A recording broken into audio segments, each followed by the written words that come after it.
සුබ උදෑසනක්. අද අපි මේ මාධ්‍ය සාකච්ඡාව කැඳවන්නේ ජාතික ජනබලවේගයේ ආර්ථික කවුන්සිලය විදිහට. මේ ආර්ථික කවුන්සිලය කියලා කියන්නේ ආර්ථිකය පිළිබඳව අපි දන්නවා ඕනම රටක අනිකුත් කාරණා ඇතුලේ ඒ රට සංවර්ධනයේද ගමන් කරනවද, සමාජයේ ජීවන තත්ත්වයේ මිනිසුන් ජීවත් වෙන හැටි පිළිබඳ කාරණාවලදී ආර්ථිකයට විශේෂ බරක් ලැබෙනවා, විශේෂ පංගුවක් උහුලනවා. ඒකට හේතුව තමයි ආර්ථිකයෙන් අපි කතා කරන්නේ ඒ රටේ භාණ්ඩ සේවා නිෂ්පාදනය කරන ක්‍රමවේදය, කරන හැටි මොනවද කරන්නේ, ඒ නිෂ්පාදනයෙන් මැතුවෙන ධනය කොහොමද බෙදාගන්නේ, අපේ රැකී ආරක්ෂා, රටේ පොලී අනුපාත, විදේශ විනිමය අනුපාත, විදේශ වෙළඳාම, විදේශීය සංචිත, මේ කියන සෑම දෙයක් එක්කම බද්ධ වෙලා තියෙන කාරණා ගණනාවක්. අපි අත්දැකපු දේ තමයි විවිධ ආණ්ඩු යටතේ මේ රට පාලනය වෙමින් එනකොට මේ වෙද්දී මෙහි තියෙන සැබෑ තත්වය, ආර්ථිකයේ යථාර්ථයේ මහජනතාවට එක්ක සාකච්ඡා කරමින් ඒ ශාස්ත්‍රයේ ඉන්න ප්‍රාමාණික බුද්ධිමතුන්, විශේෂඥයන් එක්ක සාකච්ඡා කරමින් රට නිවැරදි දිශාවකට ගෙනියන්න විසඳුම් හොයනවා වෙනුවට පාලකයන් හැමතිස්සෙම කළේ ඒ දත්තත් විකෘති කරමින් ඒ ප්‍රශ්න, ප්‍රධාන ආර්ථික ප්‍රශ්න යටගසමින් මෙය හැංගවීම. හැබැයි අපි ජාතික ජනබලවේගයේ විදියට හැකි සෑම අවස්ථාවකදීම උත්සාහ කළා ඒ යථාර්ථය පෙන්눔 කරන්න.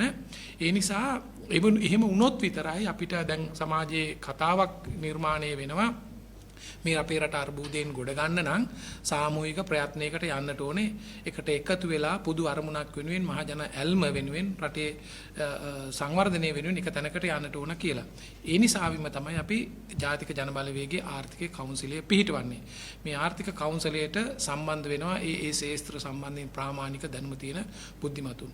අද අවස්ථාවට සම්බන්ධ වෙනවා ඒ අනුව මම අනිල් ජයන්ත ප්‍රනාන්දු, ශ්‍රී ජයවර්ධනපුර විශ්වවිද්‍යාලයේ කළමනාකරණ අධ්‍යයන හා වාණිජ්‍ය විද්‍යාංශයේ මහාචාර්යවරයෙක් විදිහට වැඩ කටයුතු කරනවා. ඒ වගේම මම වරලත් ගණක අධිකාරිය ආයතනයේ සහ CMA ආයතනයේ ආශ්‍රිත ව්‍යාපජීව සමාජිකයෙක් විදිහටත් වැඩ කටයුතු කරනවා. එතකම අපේ අද මාධ්‍ය සාකච්ඡාවට සම්බන්ධ වෙනවා පාර්ලිමේන්තු මන්ත්‍රී සුනිල් හඳුනෙත්නි මහත්මයා. ඔහු අපේ ආර්ථික කවුන්සිලේ සමාජිකයෙකුට අමතරව ශ්‍රී ජයවර්ධනපුර විශ්වවිද්‍යාලයේ කළමනාකරණ ශාස්ත්‍රයේ සම්බන්ධ විද්‍යාර්ථියෙක්. ඒ වගේම ඔහු හිටපු කෝප් කමිටුවේ හිටපු සභාපතිවරයා. ඔහු කරපු කාර්යභාරයකුත් සහ අවබෝධයක්ත් අපිට විශේෂ කාරණා එළියට ගන්නට පුළුවන්. ඊළඟට අපිට එක්ක සම්බන්ධ වෙනවා මහාචාර්ය ජනක් කුමාරසිංහ. ඔහු ව්‍යාපාර ආර්ථික විද්‍යාන අධ්‍යයනයන්සේ ශ්‍රී ජයවර්ධනපුර විශ්වවිද්‍යාලයේ අංශ ප්‍රධාන විදියට වැඩ කටයුතු කරනවා ආර්ථික සභාවේ සමාජිකයෙකුට අමතරව. ඒත් එක්කම ශාන්ත ජයරත්න මහත්මයා සම්බන්ධ වෙනවා. ඔහු එංගලන්තයේ SL University of Reading කියන ආයතනයේ විශ්වවිද්‍යාලයේ University of Reading කියන ආයතනයේ ජ්‍යෙෂ්ඨ කතිකාචාර්යවරයෙක් විදිහට කටයුතු කරනවා. එතකොට මම මූලිකව සඳහන් කළේ අපේ අරමුණ අනුව මහජනතාවට ආර්ථිකය පිළිබඳ යම් ගවේෂණාත්මක විමර්ශනයන් ඉදිරිපත් කරමින් සමස්ත ආර්ථිකය පිළිබඳව ඒ අනුව කලින් කලට පැන නැගින ප්‍රශ්න පිළිබඳව තොරතුරු සහිතව විද්‍යාත්මකව මේ කරුණු ඉදිරිපත් කිරීමත් ඒ විශ්ලේෂණයේ මත පැන නගින තත්වයන් හමුවේ ඇත්තටම අපේ රටේ ආර්ථිකයේ සංවර්ධනය කරගෙන, මොකද අපි දන්නවා අපිට තියෙන සීමා සහිත සම්පත් ප්‍රමාණයක්, ඒවා නිසි පරිදි කළමනාකරණය කරලා පොදු අවශ්‍යතාවයන් වෙනුවෙන්, පබ්ලික් ඉන්ට්‍රස්ට් එක වෙනුවෙන් මේ මෙහෙවීම සඳහා මහජනතාව නිරන්තරයෙන් දැනුවත් කිරීමේ ක්‍රියාවලියක් සිද්ධ කරන්න තමයි අපි යෝජනා කරලා තියෙන්නේ අපේ ප්‍රධාන අරමුණ. ඒ අනුව අද අපි තෝරාගත්තු කාරණා කිහිපයක් පමණක් සාකච්ඡා කරනවා. ඇත්තටම කතා කළ යුතු කාරණා විශාල ප්‍රමාණයක් තියෙනවා. ඒන් තෝරාගත් කිහිපයක් ෂණිකව අවධානයට යොමු විය යුතු සහ සමාජයේ කතා කරන, ඒ වගේම මේ මොහොත වෙන විටත් ආණ්ඩුව මේ පොදුවේ මේ ප්‍රශ්නේ විසඳනවා වෙනුවට තමුන්ගේ අරමුණ බවට පත් වෙලා තියෙන්නේත් බලය කොහොමද පවත්වාගෙන යන්නේ කියන කාරණේ පමණමයි මේ ආර්ථික අර්බුදයෙන් පැන නැගිලා තියෙන භයංකාරකම මේ මගින් මහජනතාවගේ ජීවිතයට එල්ල වෙන්න තියෙන ගැටලුව පිළිබඳව සාකච්ඡා කරන්නේ නැහැ. ඒක මග හැරිලා යනවා. ඒ අවශේෂ කාරණයක් බවට පත් වෙලා තියෙනවා. අපි කවුරුත් දන්නවා. දැන් මේ මොහොත වෙනකොට ආර්ථික අර්බුදයට මේ ආණ්ඩුව වග කියන්න ඕන බව ඇත්ත. ඒ ආර්ථික අර්බුදයේ විසින් නිර්මාණය කරලා අපිට කාටවත් බැහැර වෙන්න බැරි මග හැරලා යන්න බැරි තත්වයක් නිර්මාණය වෙලා තියෙනවා. ඒක තමයි මේ අපිට හිමිලා තියෙන ණය බර. ඒ විශාල ණය ප්‍රමාණයක්. ඒක තිරසාර නැහැ, පවත්වාගෙන යන්න බෑ. ඒවට හේතු කාරණා වංචා දුෂ්ණ වෙනම ගන්න වෙනවා. නමුත් මේ අපි ගන්නේ තාක්ෂණික කාරණයක් විදිහට මේ ණය බර දරන්න බෑ. එහෙමනම් එයිනුත් තියෙන විදේශීය ණය පංගුව ගත්තාම අපිට ප්‍රමාණවත් විදේශීය සංචිත ප්‍රමාණයක් නැහැ. කියන්නේ adequate foreign reserves නැහැ. ඒ නිසා මේ අර්බුදේ විසඳන්න ඕනේ. එන සමාජයේ සාකච්ඡාවක් පැන නැගලා තියෙනවා ණය ප්‍රතිව්‍යුහගත කරණය කිරීමේ අවශ්‍යතාවය. ඇත්තටම ඔව් ඒ කල යුතුයි. කවුරුන් ආණ්ඩු බලය හෙවුවත් ඔබ වන්න බලන් හිටියත් මේ ප්‍රතිව්‍යුහගත කරණයකට යන්නට වෙනවා. ඒ ප්‍රතිව්‍යුහගත කරණයේදී කියන්නේ අපේ රටේ සියලු ආර්ථික ප්‍රශ්න විසඳෙනවා කියලා. ඒ සියල්ල කරලා රට සංවර්ධනයට යනවා කියන එක. නමුත් මූලික අඩිතාරමක් දමා ගන්න, හුස්ම ගන්න නම් ඒ ප්‍රතිව්‍යුහගත කරණයකට යන්න වෙනවා. ඒ සාකච්ඡාව තියෙනවා. ඒ සාකච්ඡාවට IMF එක ජාත්‍යන්තර මූල්‍ය අරමුදල මැදිහත් වෙලා තියෙනවා. එහි සැබෑ තත්වය මොකක්ද? එය මේ ආණ්ඩුව කළමනාකරණය කරයිද? එමගින් රටේ ජනතාවට සහ ආර්ථිකයට තියෙන බලපෑම මොකක්ද කියලා අදහසක් ඉදිරිපත් කරන්න කැමතියි. පළමුවෙන්ම කියන්න ඕනේ IMF වැනි ආයතනයක් අපි එහි සමාජික රටක් 1959. ඒ නිසා අපිට අනිවාර්යෙන් මේ සමාජිකයෙක් වශයෙන් ලැබෙන්නට ඕන වරප්‍රසාද, එයින් ලබා ගන්නට ඕන උපදෙස්, ඒ කටයුතු කිරීම කරන්නට ඕනේ. ඒක සිදු කළ යුතු කාරණයක්. ඒ වගේම මේ ප්‍රධාන අරමුණ තමයි IMF එකේ රටක් ගෙවුම් ශේෂ තුලන අර්බුදයකට යනවා නම් balance of payment crisis එකකට යනකොට අනිවාර්යයෙන්ම සමාජික රට ඒ බේරා ගැනීමට උපදෙස් දෙන්න වෙනවා. ඒතර මේ මොහොතේදී ක්‍රමිකව අපේ බාහිරාංශයේ external sector එකේ මේ ගැටලුව නිසා ගෙවුම් ශේෂ අර්බුදයකට තල්ලු වෙමින් යාමට සිද්ධ වෙන්න ඉඩ තියෙනවා. බංකොලොත් වීමේ අනතුර තියෙනවා. ඒ නිසාම ජාත්‍යන්තර මූල්‍ය අරමුදල සඳහා මැදිහත් වෙලා මේ සාකච්ඡා කිරීම ප්‍රතිව්‍යුහගත කිරීමට සාකච්ඡා කිරීම හොඳයි. හැබැයි මෙතෙන්දී අපි මිත්‍යාවකට නොයා යුතුයි. විශේෂයෙන්ම මේ රටේ ඉන්න බුද්ධිමතුන් අපේ රට සංවර්ධනය කිරීමේ සැලැස්මවත් ඉදිරි ගමන් මාර්ගවත් IMF එකෙන් එන්නේ නැහැ. ඒක ඕගොල්ලන් පසුගිය දවස්වල කරපු සාකච්ඡාවලින් තාම පැහැදිලි. ඒක ඒගොල්ලන්ගේ කාර්යභාරයකුත් නෙමෙයි. අපි වරදවලා තේරුම් ගන්නත් එපා. අපේ රට දියුණු කිරීමේ හෝ ගෙනියන දිශානතියේ සැලසුම හැදිය යුත්තේම අපි. හැබැයි අද වෙනකොට ඒ සැලසුම් සකස් කිරීමත් අපිට පේන්නේ නැහැ. පසුගියදා මේ සාකච්ඡාවල යම් යම් ප්‍රගතීන් ලැබුණා. ඒකම අපි වෙනුවෙන් මැදිහත් වෙලා ඉන්න අතරමැදියන් විදියට ඒ නීති අංශයේ සහ මූල්‍ය අංශයේ සම්බන්ධයෙන් මැදිහත් වෙලා ඉන්න ක්ලිෆර්ඩ් චාන්ස් කියන ජාත්‍යන්තර ආයතනයේ සහ ලසාඩ් කියන මූල්‍ය ආයතනයේ ක්ලිෆර්ඩ් චාන්ස් මැදිහත් වෙලා කරන ලද අර ස්ටේක් හෝල්ඩර් සාකච්ඡාවකුත් පසුගිය දවස්වලදී එලි දක්වන්නට ලැබුණා. එහිදී මතුවෙච්ච කාරණා අතර ප්‍රධාන කීපයක් මම එලි දක්වන්න කැමතියි. එකක් තමයි අර මූලික අපි ඒකට කියනවා ප්‍රයිමරි බැලන්ස් එක. කියන්නේ රාජ්‍ය මූල්‍යකරණේ ආණ්ඩුවේ ආදායම සහ වියදම අතර කතාවේදී ප්‍රාථමික ශේෂය එය ධන 2.3 දක්වා 2025ට ගෙනියන්න පුළුවන් කියලා ආණ්ඩුව කියනවා. එතෙන්දී ඇත්තටම සාකච්ඡා තොරතුරු එළියට ගත්තාම අපිට පේනවා ඒක ලේසි වැඩක් නෙමෙයි. ඒක ඒ කරොත් විතරයි ජාත්‍යන්තර මූල්‍ය අරමුදල කියන ණය තිරසාර බවකට යන්නට ඕනේ. ඩෙට් සස්ටේනබිලිටි එකකට යන්න. ඩෙට් සස්ටේනබිලිටි කියන්නේ අපිට ගෙවන්න තියෙන ණය ප්‍රමාණය දරා ගන්න පුළුවන් වෙන්න ඕනේ. මේ තියෙන තත්වයන් යටතේදී ඒ රටවල වෙනස් වෙනවා. දැන් ජපානයේ වගේ ගත්තාම 250ක් ණය බර. ඒක සස්ටේනබල් ඒත් ගෙවන්න පුළුවන්. මේ ප්‍රමාණය නෙමෙයි කියන්නේ. හැබැයි අපේ තියෙන තත්වයේ ප්‍රමාණවත් ණය ඉපීම් නැති ආදායම ඉපීම් නැති නිසා අපේ සස්ටේනබිලිටි ලෙවල් එක 100ට දලදේශීය නිෂ්පාදිතයෙන් 100කට වඩා අඩු වෙන්නට ඕනයි කියන තැන තියෙනවා. ඉතින් එහෙමනම් අපි ප්‍රධාන වශයෙන් අවධානය යොමු කරන්න ඕනේ කොහොමද මේ ඩෙට් සස්ටේනබිලිටි ප්ලෑන් එක හදන්නේ කියලා. හැබැයි තාමත් ආණ්ඩුව පැත්තෙන් ඒ කාරණේ 2.3ට ධනාගයට යන්නේ කොහොමද කියලා කියන්නේ නැහැ. හැබැයි මෙන්න මේව සැකයක් පැන නගිනවා අපිට. මොකක්ද මේ ප්‍රාථමික ශේෂය කියලා කියන්නේ ආණ්ඩුවේ වියදම් පොලිය හැර ආණ්ඩුවේ ආදායම් වලින් පොලිය හැර පොලිය ගෙවන්න තියෙන පොලිත් වියදමක්. එතකොට ආණ්ඩුවේ ආදායම් වලින් ගෙවන්න තියෙන පොලිය අයින් කරලා අනෙකුත් වියදම් අඩු කරාට පස්සේ වෙනසක් තියෙනවා. අතිරික්තයක් තියෙනවා. ඒකට අපි කියනවා ප්‍රාථමික ශේෂයක් තියෙනවා කියලා. ඒ ශේෂය දලදේශීය නිෂ්පාදිතයෙන් 2.3ක් දක්වා ගේන්න කියලා. අපි බලමු දැනට තියෙන තත්ත්වය. 2021 තත්ත්වය මොකක්ද? ඒක ඍණ 6%ක්. ඒතර 2020 තිබුණේ ඍණ 4.6ක්. එතකොට දැන් අපි 2025 වෙනකොට තව අවුරුදු දෙකයි තියෙන්නේ. 23, 24, 25. දැන් කොහොමද එකපාරම 2.3ට යන්නේ? ඒතර මහ බැංකුවට අනුව නම් ඒගොල්ලෝ කියනවා 2023 දී ඍණ 0.8ක් පෙන්නනවා. 2024 දී අපි ධනාගයකට පරිවර්තනය වෙනවා. 2025 දී ওই ඉලක්කයට යනවා කියලා. හැබැයි ඒ ඉලක්කයට යන්න නම් පොලිය අයින් කරාට පස්සේ අපේ ආණ්ඩුවේ වියදම් අතර විශාල පංගුවක් දරනවා රාජ්‍ය අංශයේ වැටු වේතන. ඒ නිසා එය අවම කරගන්න උත්සාහයක නියැලෙනවා. එය අසාධාරණ විදියට මහ ජනතාව පීඩණයට පත් කරමින් අයකර කපා හැරීමේ ඉඩ කඩක් තියෙනවා. ඒක තමයි මේ නොකිය වෙන වෙන විදිහකට එන්නේ. වියදම් කපා හැරීම ඔය නාස්තිකාර වියදම් මේවා කියලා. ඇත්තටම සාමාන්‍ය ජනතාවගේ නාස්තිකාර වියදම් නෙවෙයි ඔය වියදම් ගොඩ ඇතුලේ වංචා දූෂණ නාස්තිය සියල්ලම තියෙනවා. එතකොට ඒ වියදම් අවම කරගන්නවා නම් කල යුතු වන්නේ මේ වංචා දූෂණ නාස්තිය මිසක්කා සාමාන්‍ය ජනතාවට ලැබෙන සොච්චම් වැටුපහු ඒ රැකියාව නෙමෙයි. ඒ අනතුර මහ ජනතාවට අපි පෙන්නනවා. මොකද වෙන විකල්පයක් නැහැ. 2.3 ඉලක්කයට යන්න විචල්්‍ය දෙකයි තියෙන්නේ. ආදායම වැඩි කරගන්න ඕන, වියදම කපන්න ඕන, වියදම කැපීම. අනෙත් පැත්ත තමයි ආදායම වැඩි කරගන්න. මේ තියෙන ව්‍යුහය ඇතුලේ රටක් නිසින් ගමන් මාර්ගයට ගෙනියනවා නම් ආදායම වැඩි කරගන්නට ඕනේ. ඒ රටේ ආර්ථිකය ප්‍රසාරණය කරලා, නිෂ්පාදනය කරලා ආණ්ඩුවේ ආදායම ගවර්න්මන්ට් රෙවෙනියු කියලා කියන්නේ අලුතෙන් උපයන ආදායමක් නෙවෙයි.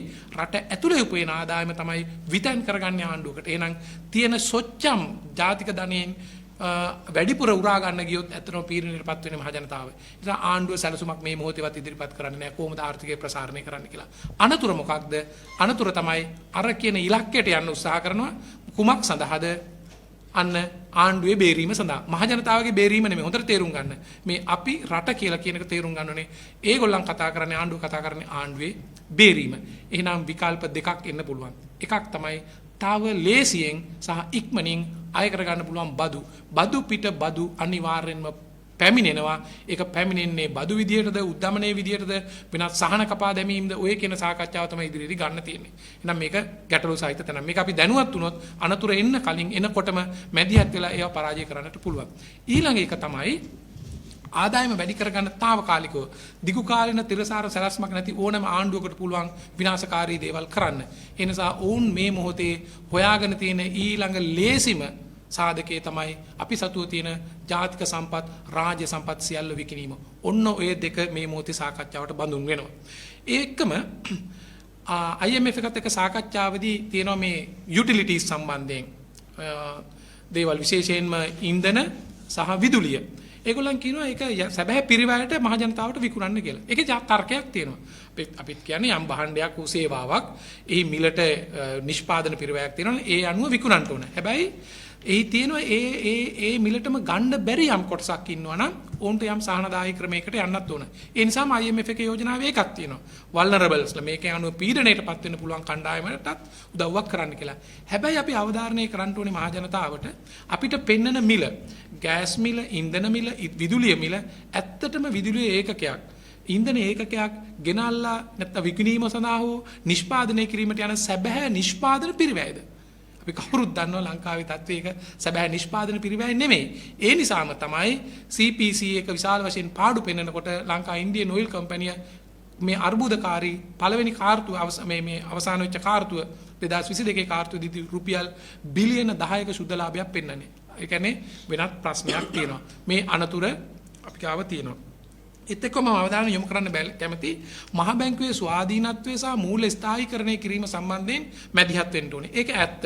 කියන්නේ මහ බැංකුවට ස්වාධීනත්වයක් දෙන්නුනේ වෘත්තීයමය වැඩ කටයුතු කරන්න. හැබැයි ඒක කරන්න පුළුවන් වෙන්නේ ආණ්ඩුවට නිසි ෆිස්කල් ප්‍රතිපත්තියක්, බදු ප්‍රතිපත්තියක්, ඒ අදාළ ෆිස්කල් ඇඩ්ජස්ට්මන්ට් එක ඒ ගැළපීම සිද්ධ කරන්න අරමුණු සහිතව කරන්න ඕනේ. එක අරමුණක පිටලා මේ රට ගොඩ ගැනීම සඳහා. හැබැයි ආණ්ඩුවේ බලය ගොඩ ගැනීම සඳහා ෆිස්කල් ප්‍රතිපත්තිය සකස් කරමින් අනිත් පැත්තේ මූල්‍ය ප්‍රතිපත්තිය මොනිටරි පොලිසි එක බිල්ලට දීමක් මේ තියෙන්නේ. දැන් අපිට පේනවා මේක අර යා දෙක නොරත රත වගේ ගැටුමකට ඉදිරියේදී යන්න පුළුවන්. මහ බැංකුව පැත්තෙන් අද තියෙන තත්ත්වයේ විශේෂයෙන් විශාල උද්දමනයක් තියෙනවා.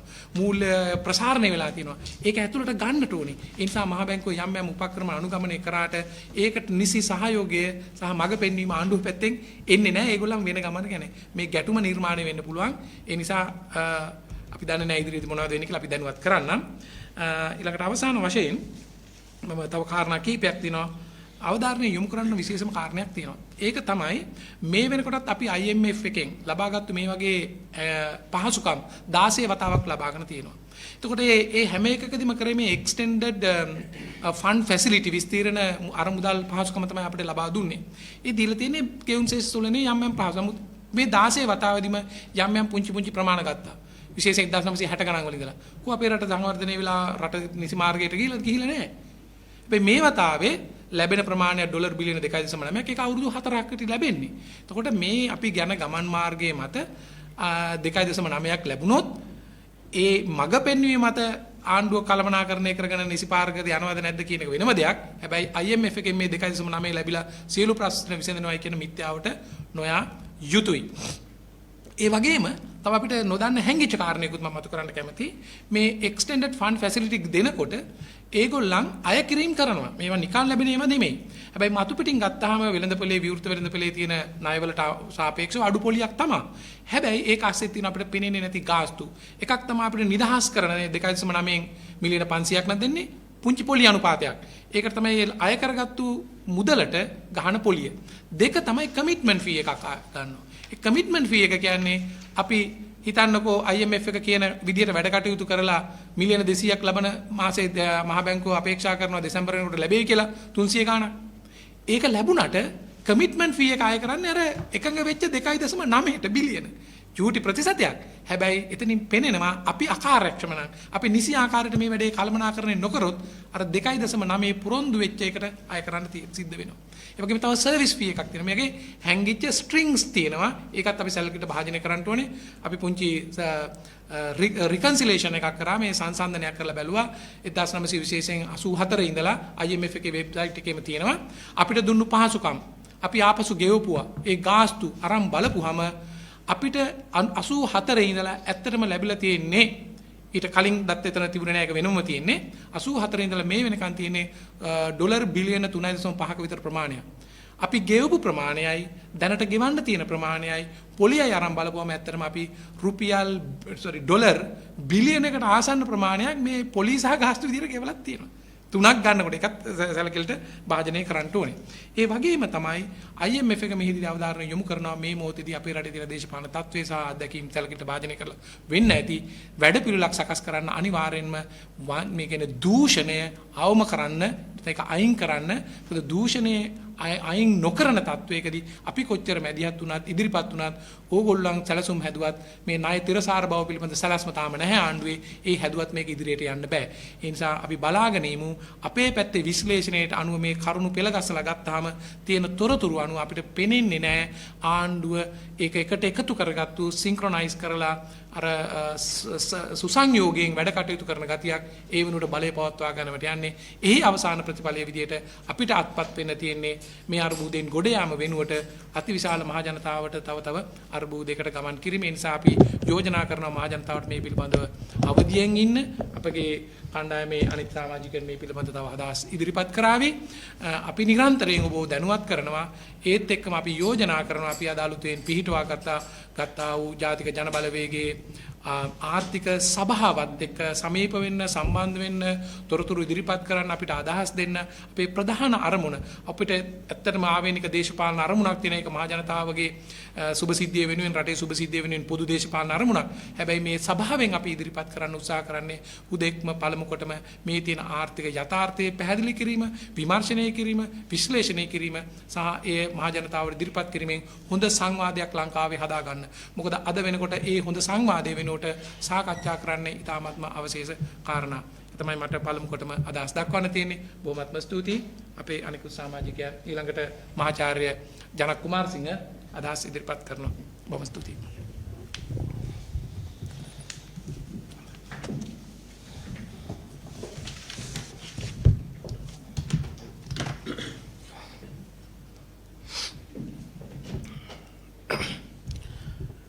සුබ උදෑසනක්. මම මහාචාර්ය ජනක් කුමාරසිංහ ශ්‍රී ජයවර්ධනපුර විශ්වවිද්‍යාලයේ ව්‍යාපාර ආර්ථික විද්‍යා අධ්‍යයන අංශයේ අංශාධිපති හැටියට දැනට කටයුතු කරනවා. මේ ආර්ථික කවුන්සිලයට මම එකතු වෙන්නේ ඇත්තටම නිදහස් අධ්‍යාපනයෙන් අධ්‍යාපනය ලැබපු අපිට වගකීමක් තියෙනවා. රටේ ජනතාව හා සම්බන්ධ දෛනික ගැටලු වගේම සමස්ත ආර්ථිකයේ ඇති වෙන ගැටලු වලදී ඒ සම්බන්ධයෙන් පර්යේෂණ කරන්න, ඒ සම්බන්ධයෙන් ජනතාව දැනුවත් කිරීම උදෙසා වැඩමුළු කරන්න, සාකච්ඡා සම්මන්ත්‍රණ කරන්න, අප පර්යේෂණ වලින් සොයා ගන්නා කටයුතු ඒ දත්ත ඒ නිගමන ජනතාව හමුවේ තබන්න. ඉතින් ඒ සඳහා අපට මේ ආර්ථික කවුන්සිලය හරහා අවස්ථාව ලැබෙනවා. ඉතින් ඒ ඔස්සේ විශේෂයෙන්ම මෙහිදී අපි බලාපොරොත්තු වෙන්නේ මේ රටේ දෛනික ආර්ථිකය වගේම රටේ සමස්ත ආර්ථිකයේ ගමන් මඟ මොන වගේද වෙන්නේ කියලා අප කරන පර්යේෂණ ඒ සම්මන්ත්‍රණ ඔස්සේ අප සොයා ගන්නා කරුණු පිළිබඳව නිරන්තර ජනතාව දැනුවත් කරන්න. මාර පෙර කිව්වා වගේ අපේ වගකීම. මම කැමති ආරාධනා කරන්න මේකට සවන් දෙන මේ ආර්ථිකය ගැන පර්යේෂණ කරන, මේ ආර්ථිකය ගැන අදහස් දක්වන, මේ ආර්ථිකය ගැන වැඩමුළු කරන සියලු දෙනාට එන්න අපිත් එක්ක එකතු වන්න මේ ආර්ථිකය පිළිබඳව පර්යේෂණ කරමු. අපි නිගමන වලට යන් අපි දැනුවත් කරමු. අපි රජයට උනත් අපි අවශ්‍ය අවස්ථාවල ඒ අවශ්‍ය දත්ත නිගමන ලබා දීලා අපි මේ ආර්ථිකයෙන් මේ පවත්නා තත්ත්වයෙන් යම්තම් හරි උඩට ගන්න පුළුවන්ද කියලා අපි සොයා බලමු. ඒ සඳහා වෙහෙසෙන, ඒ සඳහා උනන්දුවක් දක්වන සියලු දෙනාට මුලින්ම මම ආරාධනා කරන්න කැමතියි. මහාචාර්ය අනිල් සඳහන් කරපු කාරණා කීපයකින් මම මගේ අදහස් දැක්වීම කරන්න සූදානම්. මුලින්ම ඔහු කතා කළා අර IMF එකේ අපි යම් සහනයක් බලාපොරොත්තු වෙනවා නම් අපි මූලිකව ආර්ථිකය ඉටු කරගත යුතු කාරණා කීපයක් ගැන ඔහු සඳහන් කරා. එදී ප්‍රධාන වශයෙන්ම ඔහු කතා කරා ප්‍රාථමික ගිණුමේ ධනාත්මක ශේෂයක් ඇති කර ගැනීම. ඒතර එහිදී ප්‍රධානම කරුණු දෙකක් ප්‍රාථමික ගිණුමේ ධනාත්මක ශේෂයක් ඇති කර ගන්න නම් අනිවාර්යයෙන්ම අපිට එහි ආදායම වැඩි කර ගන්න වෙනවා, වියදම අඩු කර ගන්න වෙනවා. මොකද දැනට තියෙන්නේ ඍණ 6ක වගේ ශේෂයක් නිසා. ඒතර ඒදී ඔහු ප්‍රකාශ කළා අනිවාර්යයෙන්ම ආදායම් වැඩි කර ගන්න අපි දන්න ඕනම රටක ප්‍රධානම මූලාශ්‍රය තමයි රාජ්‍ය ආදායම් ලබන බදු වක්‍ර හෝ ඍජු. දැනටත් අපි විශාල බදු ප්‍රතිශතයක් සහිත රටක්. සාමාන්‍ය වශයෙන් දැනට සාමාන්‍ය පුද්ගලයෙක් තමුන්ගේ ආදායමින් 40ක් වගේ බදු ගෙවන රටක්. ඒතර අනිවාර්යයෙන්ම මේ බදු ප්‍රතිශතය වැඩි කරගන්න යාමේදී ආර්ථිකයේ අනිකුත් සාර්ථක විචල්යන් වලට සිදුවෙන බලපෑමක් අපි අවධානය යොමු කරන්න ඕනේ. මොකද මේ ආර්ථිකයක් මෙහෙවද්දී රටක වෙනත් දෙයක් වගේ නෙමෙයි. ආර්ථිකයේ සියලු විචල්යන් එකිනෙක හා සම්බන්ධයි. අපි කියනවා ආර්ථිකයේ සාරාර්ථික විචල්යන්. නැත්නම් අපි කියනවා මැක්‍රෝ ඉකොනොමික් වේරියබල්. මේවා එකිනෙක හා සම්බන්ධයි. උදාහරණයක් වශයෙන් ණය පොලි අනුපාතය, එහෙම නැත්නම් උද්දමනය, එහෙම නැත්නම් විදේශ විනිමය අනුපාතය, විරැකියා අනුපාතය, මේ සියල්ල එකිනෙක හා සම්බන්ධයි. මේ එක් විචල්යකට සිදු කරන කම්පනය හෝ බලපෑම හෝ වෙනස් කිරීම ආර්ථිකයේ අනිකුත් විචල්යන් වලට අනිවාර්යෙන් බලපානවා. ඒ විචල්යක් වෙන් කරලා අරගෙන අපිට ආර්ථිකයක කටයුතු කරන්න බෑ. දැන් මේ බදු වැඩි කිරීම උත්සාහ කරොත් අනිවාර්යෙන්ම එය රටේ සමස්ත ජනතාවගේ ජන ජීවිතයට ඍජුව බලපානවා. සමස්ත ජනතාවට වගේම මේ වෙද්දී ආර්ථිකය අපි බැලුවොත් මේ පොලී අනුපාතිකය වැඩි කිරීම තුලින් අපි දන්නවා ආර්ථිකයට යම් කම්පනයක් ඇති කරලා උද්දමන පාලනයකට උත්සාහ කරා. මොකද අපි අර ණය ස්ථායීකරණයකට යා යුතු වෙන නිසා මහ බැංකුව සිදු කරා. ඒක මූලික වශයෙන් මා හිතන්නේ කල යුතු පියවරක්ක තිබුණා. අපි කියනවා ඒකට ආර්ථිකයේ කම්පනයක් ඇති කරනවා. හැබැයි මේ කම්පනය විසින් දැන් ආර්ථිකය ඇති කරලා තියෙන කම්පනය විසින් සිදු වෙලා තියෙන තවත් විචල්්‍ය වලට සිදු වෙලා තියෙන බලපෑමක් තියෙනවා. ඒ ප්‍රධාන බලපෑම තමයි ව්‍යාපාර කරන කෙනෙක් ඉන්නවා නම් අපි දන්නවා බොහෝ ව්‍යාපාරවල ප්‍රාග්ධන සම්පාදනය සිදු වෙන්නේ රටේ මූල්‍ය පද්ධතිය හරහා. ඒතර මේ ප්‍රාග්ධන සම්පාදනය උන් සිදු කරද්දී ප්‍රාග්ධනයේ රටේ මූල්‍ය පද්ධතිය හරහා ලබා ගද්දී ඒ සඳහා පිරිවැයක් උන්ට දරන්න වෙනවා. අපි දන්නවා සාමාන්‍යයෙන් සංවර්ධනය වෙමින් පවතින අපේ වගේ රටක ව්‍යාපාරයක ලැබෙන රිටර්න් ඔන් ඉන්වෙස්ට්මන්ට් එක නැත්නම් ප්‍රතිලාභ සාමාන්‍යයෙන් බොහොම ස්ථාවර ව්‍යාපාරයක් පැවතුනත් ඒ ප්‍රතිලාභය නැත්නම් අර තමුන්ගේ ආදායම් වියදම් වෙන් කරගත්තට පස්සේ ගලපා ගත්තට පස්සේ අපි කතා කරන්නේ ලාභය කියලා ප්‍රොෆිට් එක.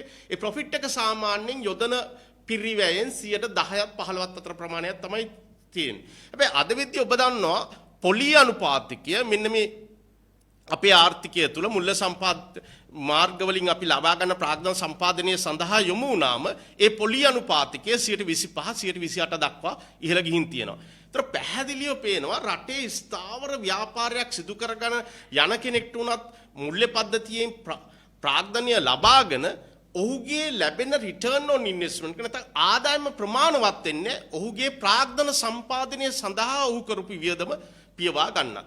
ඒ නිසා සිදුවලා තියෙන ප්‍රධානම දෙයක් තමයි අපේ ආර්ථිකයේ මේ වෙද්දී අර ව්‍යාපාර විශාල වශයෙන් අස්ථාවර තත්ත්වයක තියෙන්නේ සුළු හා මධ්‍ය පරිමාණ විතරක් නෙමෙයි මහා පරිමාණ ව්‍යාපාර පවා. ඒ වගේම මේක ආර්ථිකයට තවත් ෂොක්යක් ඇති කරලා තියෙනවා. අලුතෙන් ව්‍යාපාරයක් පටන් ගන්න ඉන්න කෙනෙක්ට දෙපාරක් හිතන්න වෙනවා තමුන්ගේ ප්‍රාග්ධන සම්පාදනය සිදු කරගෙන නව ව්‍යාපාර වලට ගිහිල්ලා තමුන්ගේ පිරියය ආවරණය කරගෙන ප්‍රතිලාභයක් ලබා ගන්න පුළුවන්ද කියලා. ඒ නිසා සිදුවෙන දේ තමයි ආර්ථිකය හැකිලෙන්න පටන් අරන් තියෙනවා. නිසා ලෝක බැංකුව මේ වෙද්දී ලංකා ආර්ථිකය ගැන සිදු කරන ප්‍රකාශ වලින් පේනවා ඉදිරි වසර තුල ලංකා ආර්ථිකය ඩොලර් බිලියන 10කින් 11කින් විතර හැකිලෙන්න පුළුවන්. ඒ කියන්නේ අපේ ආර්ථිකය මේ දැන් පවත්න අගාධයට තල්ලු වෙමින් යන එක ප්‍රතිඵලයක් ලෙස ඉදිරියේදී අපේ ආර්ථිකය 2023 වර්ෂයේදී වගේ 2011 දී පැවති තත්ත්වයට අපේ ආර්ථිකය ගමන් කරන්න පුළුවන්.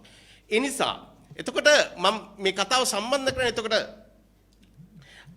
අර අපේ මහාචාර්ය අනිල් සඳහන් කරපු අර බදු වැඩි කරගන්න යන්නේ කොහොමද? එතකොට බදු වැඩි කරගන්නට යෑම තුල මේ ආර්ථිකයේ හැකිලෙන වේගය තව තවත් හැකිලෙලා අර ව්‍යාපාර පද්ධතිය තුල දැන් කොහොම හරි රැඳිලා ඉන්න ව්‍යාපාර ටිකටත් විශාල තර්ජනයක් ඇති වෙන්න පුළුවන්.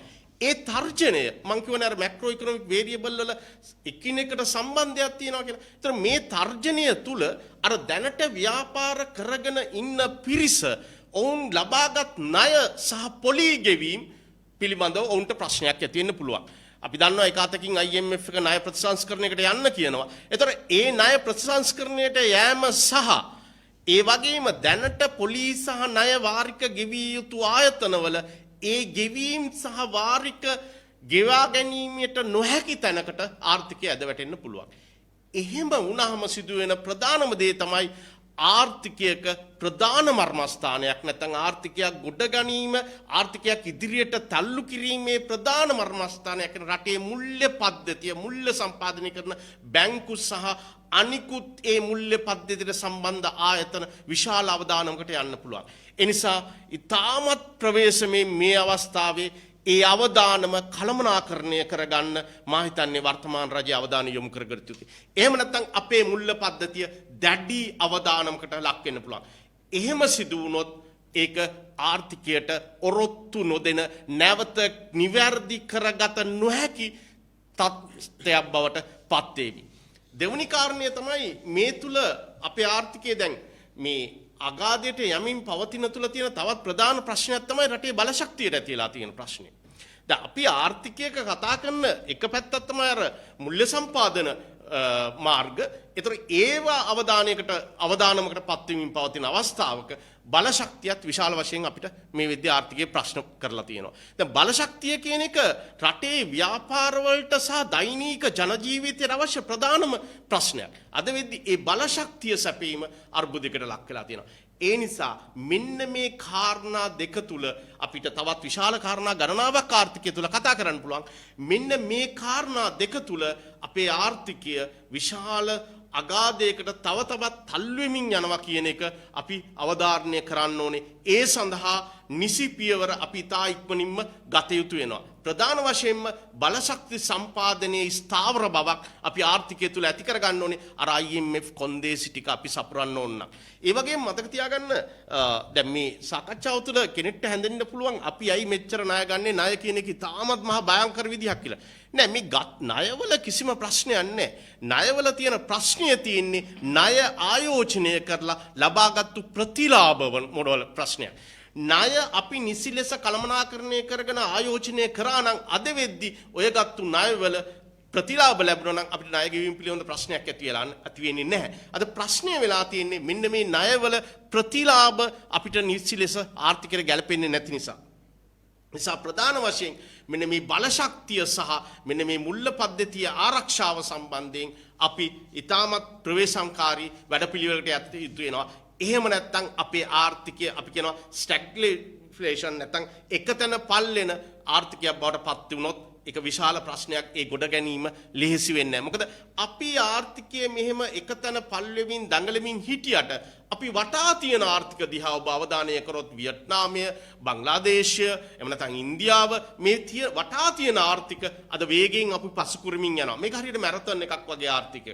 රට ඇතුලේ තියෙන විචල්්‍ය කළමනාකරණය කරගමින් අපේ ආර්ථිකය ඉස්සරහට ගත්තේ නැත්නම් අපි අවට තියෙන අපි බැඳිලා තියෙන මේ ලෝක ආර්ථිකය තුල බැඳිලා තියෙන අනිකුත් ආර්ථික අපි ප්‍රස් කරමින් ඉස්සරහට යනවා. ඒ නිසා තාමත් වැදගත් අපේ ආර්ථිකය මේ අගාධයට යන එකට අඩකොටයක් තියලා තාමත් ඉක්මනින් නවත්තා ගැනීම. ඒ සඳහා ප්‍රධාන වශයෙන් මෙන්න මේ මුල්‍ය පද්ධතිය සහ බලශක්තිය ගැන අවධානය යොමු කර යුතුයි. මොකද අපි සාමාන්‍යයෙන් කියන ආර්ථිකයක engine of growth එහෙම නැත්නම් ආර්ථිකයක ප්‍රධාන එන්ජිම වෙන්නේ සුළු හා මධ්‍ය පරිමාණ අපේ කර්මාන්ත ටික. මෙන්න මේ කර්මාන්ත වලට තමයි දේශීය නිෂ්පාදන ජාත්‍යන්තර වශයෙන් ගෙනියන්න පුළුවන්. ඒ තුල තමයි විශාල සේවක පිරිසක් රැඳී සිටින්නේ. ඒතර මේ පද්ධති දෙක අස්ථාවර වුණොත් මේ පද්ධති දෙක තව දුරටත් බිඳ වැටෙන්න පටන් ගත්තොත් අපේ ආර්ථිකය මීටත් වඩා අඳුරු තැනකට තල්ලු වෙමින් යන්න පුළුවන්. ඒ නිසා තාමත් ඉක්මනින් මේ ප්‍රශ්න දෙක සම්බන්ධයෙන් අවධානය යොමු කළ යුතුයි.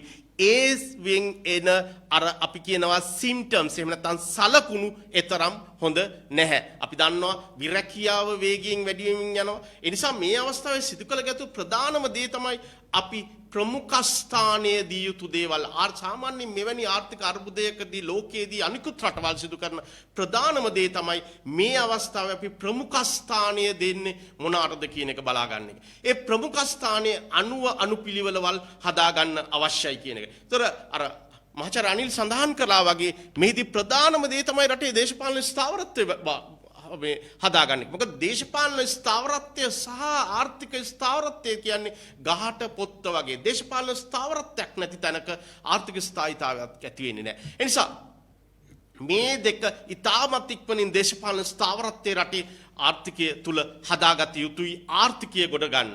ඊළඟට බලශක්තියේ අපි දන්නවා ආර්ථිකයේ ඉස්සරහට යද්දී බලශක්තිය සහ ආර්ථිකය අතර ධනාත්මක සම්බන්ධතාවයක් තියෙනවා. ඒ වගේම ආර්ථිකය ඉස්සරහට යනවා නම් ප්‍රාග්ධන සම්පාදනයේ පිරියය සහ ආර්ථික සංවර්ධනය අතර සම්බන්ධයක් තියෙනවා. ඒතර මෙන්න මේ කියන විචල්යන් අතර තියෙන අන්තර් සම්බන්ධතාවය අවධානය යොමු කරමින් ප්‍රමුඛතාවය හදාගමින් ආර්ථිකය නිසි තැනට යොමු කර ගැනීමේ වගකීම අපිට තියෙනවා. රටක් හැටියට අපි ඒ වගකීම් බාර ගන්න සූදානම්. ඒ සඳහා අවශ්‍ය දැනුවත් කිරීම නිරන්තරයෙන් අපි සිදු කරන්න සූදානම්. අපි ඉදිරියේදී මෙවැනි දැනුවත් කිරීම මහ ජනතාව හමුවේ සිදු කරන්න සූදානම්.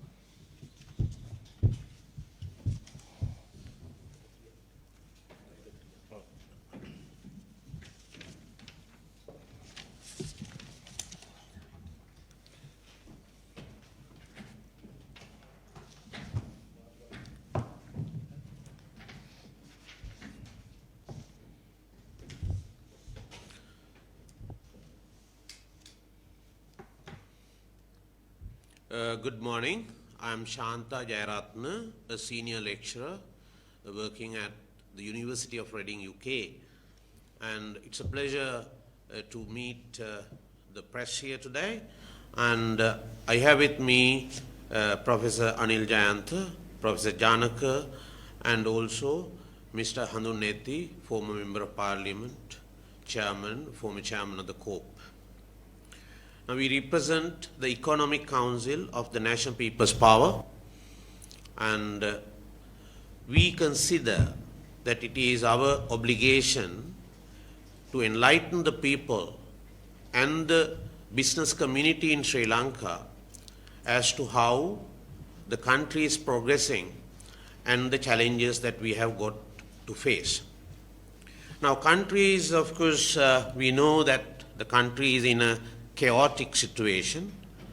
However, now we sought the assistance of the IMF some time back. The mission concluded their deliberations, discussions with the authorities in Sri Lanka on the 1st of September. And after their meetings with the Sri Lankan officials, they released a notice, a press notice. In that press notice, let me quote, they say, the new extended fund facility arrangement will support Sri Lanka's program to restore macroeconomic stability and debt sustainability while safeguarding financial stability, reducing corruption vulnerabilities,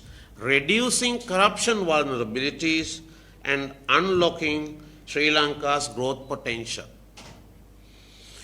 So there are quite a few important points that this mission has raised.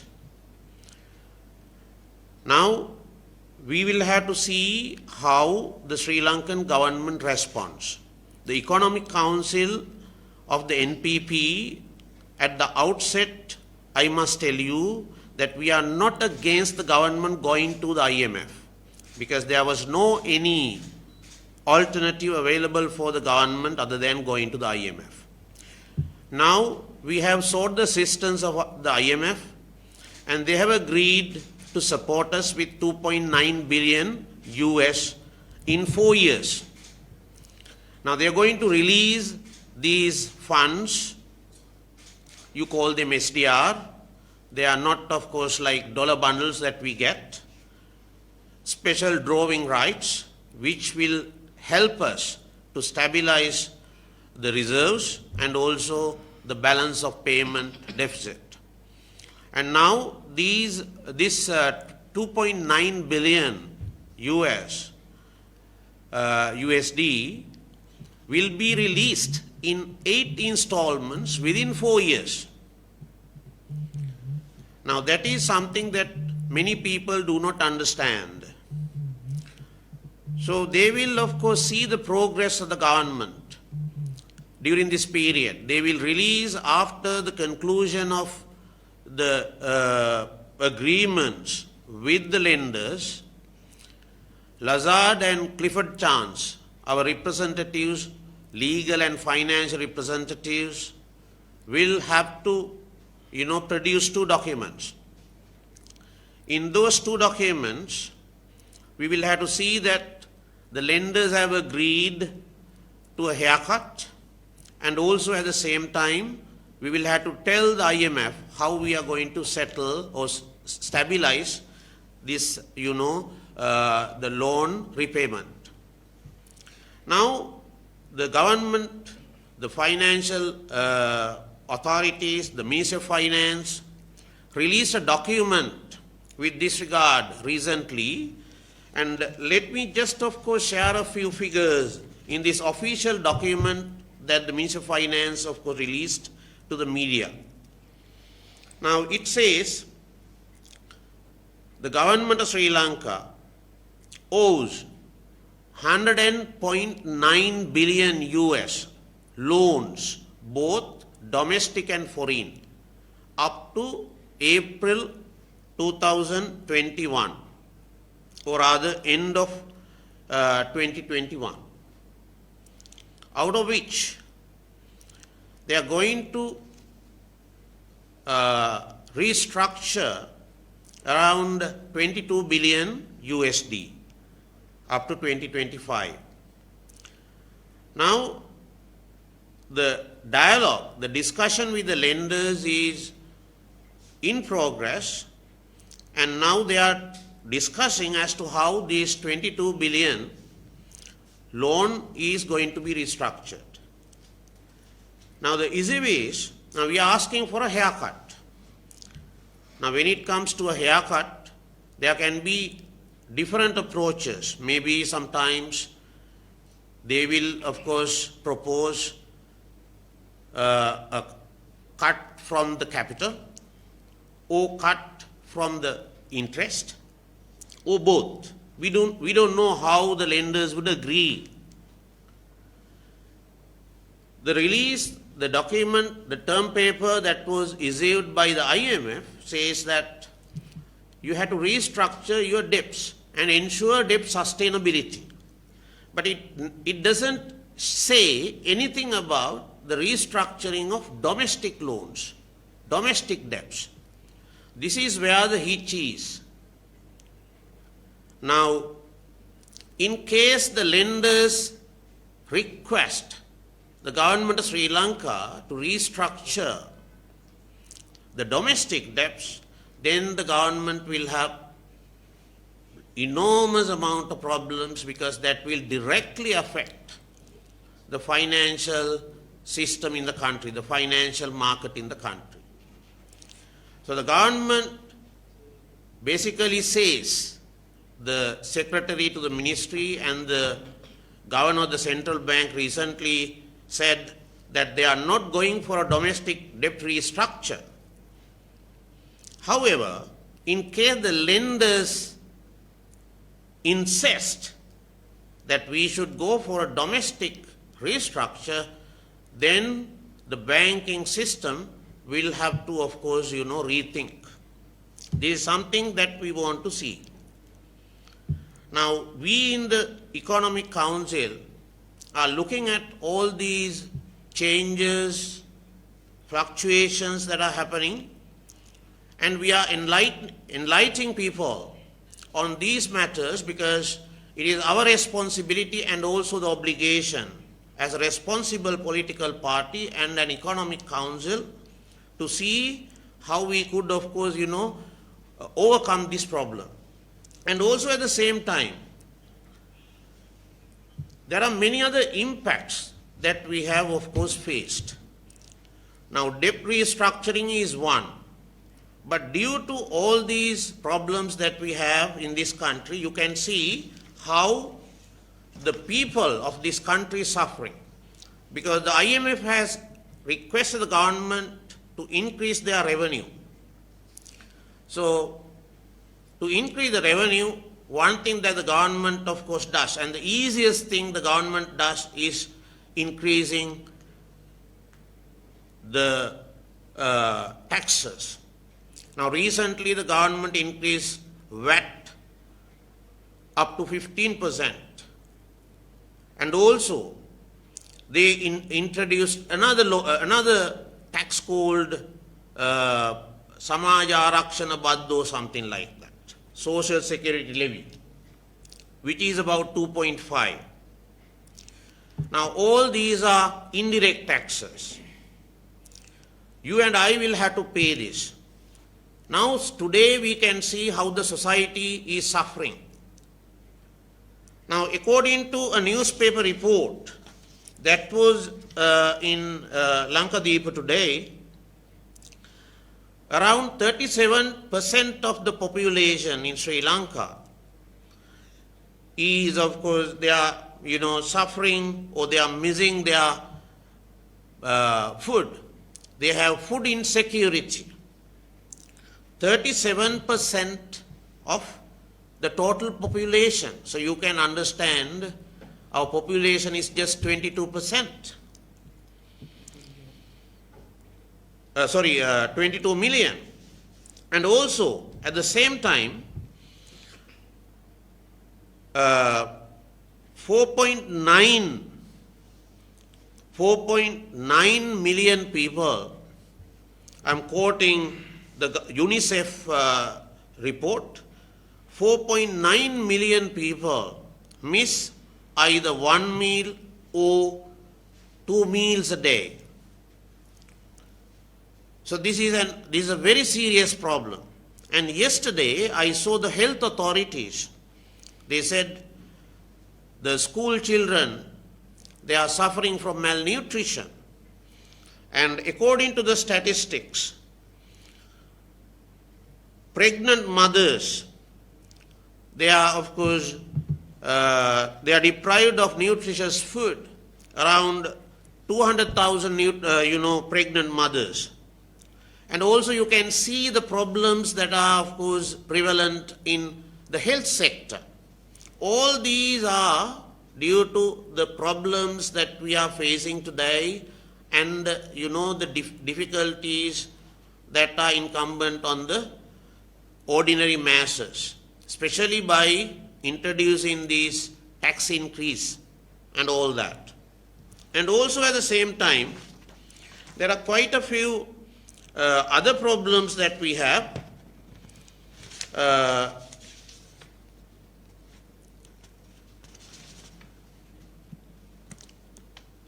With regard to this debt restructuring, once again, just give me, I'll give you a few points.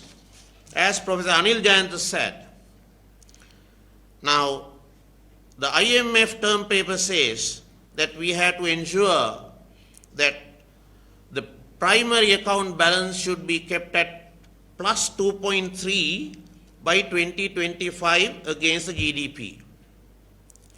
Now for that, the government has already taken measures by increasing the taxes to increase their revenue, and this has affected the majority of population. And also at the same time, the government has introduced a cost recovery based pricing for fuel, water, and also electricity. All these have caused enormous difficulties to the people. And we in our Economic Council are now doing our researches as to how the people in the periphery, we are doing researches to find out how the people in the periphery are being affected and how these, of course, impact their lifestyles and all that. And we are planning to release our research findings through these kinds of media conferences and meetings that we are going to have with the people who of course should hear these things regularly. So thank you, and I invite you to ask questions from our panel. Thank you.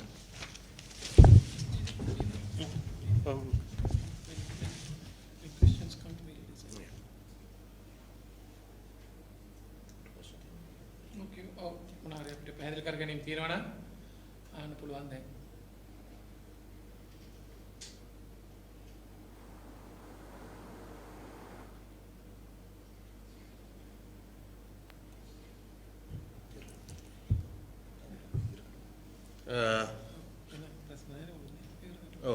මම හිතන්නේ ප්‍රශ්න ඇති බවයි පේන්නේ. බොහොම ස්තුතියි මාධ්‍ය සහෝදරවරුන්ට මේ අවස්ථාවට සහභාගී වීම සම්බන්ධව. ස්තුතියි.